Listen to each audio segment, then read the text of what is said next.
Ooh, okay, so I'm really excited because what is taking up most of my time at the moment is my forthcoming book with Oxford University Press, and that is called, thank you, Algorithms and Atrocities, Cyber Humanitarian Interventions for Preventing Genocides, War Crimes, and Crimes Against Humanity. So in this book, I chart how new technologies are being used to foment these atrocity crimes, so the role that they play in weapons shipments, communications, oil shipments, essentially everything that the perpetrators need to go through with their crimes.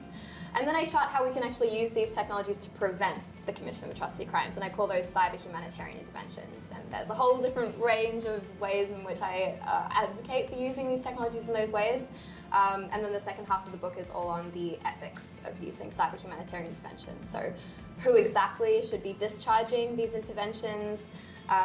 What are some of the objections? So could they be used and abused by bad faith actors? How do we know that the technologies are actually targeting what we want them to target? And then the last chapter of the book argues, okay, so if the happy clappy peace stuff doesn't work, do we have a responsibility to deceive? So could there be a case for spreading disinformation to prevent atrocity crimes? And I'm not going to say where I stand on that because people can just read the book. Well, I do want to know where you stand on that, because this has been an ongoing question during the Cold War. We did participate in propaganda. We now see the Trump administration is shutting down the Voice of America, which was not propaganda. Yeah. But you see the Radio Free Europe, Radio Liberty, which at times were the sort of surrogate radios, which was a balance here. This question of how much we participated in propaganda, and then there were great debates. Question we were just talking about the Bosnia War, questions about Rwanda, about shutting down hate radio.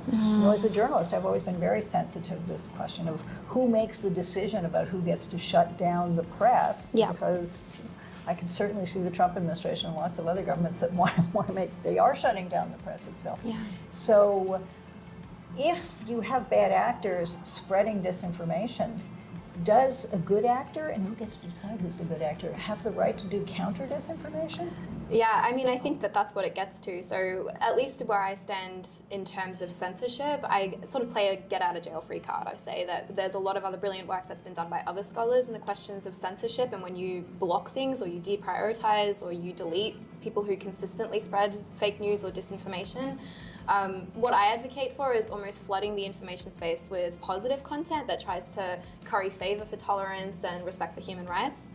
If that doesn't work, I then say, okay, what if we had atrocity suppressing disinformation campaigns? And the important thing to stress about that is trying to render the potential perpetrators of atrocity crimes epistemically worse off. And essentially what I mean by that is spreading disinformation that says something like, Carla, if I think that you're a bad faith actor and you want to set out and commit an act of ethnic cleansing against a minority group, I target you with online disinformation that says, oh, actually, the road leading to that particular ethnic minority group has been flooded. You can't get there today.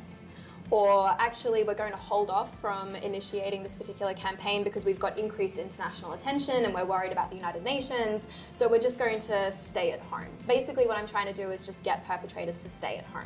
It doesn't actually try to in any way undermine their worldviews other than with the positive content that I'm trying to spread, which is like, genocide is bad.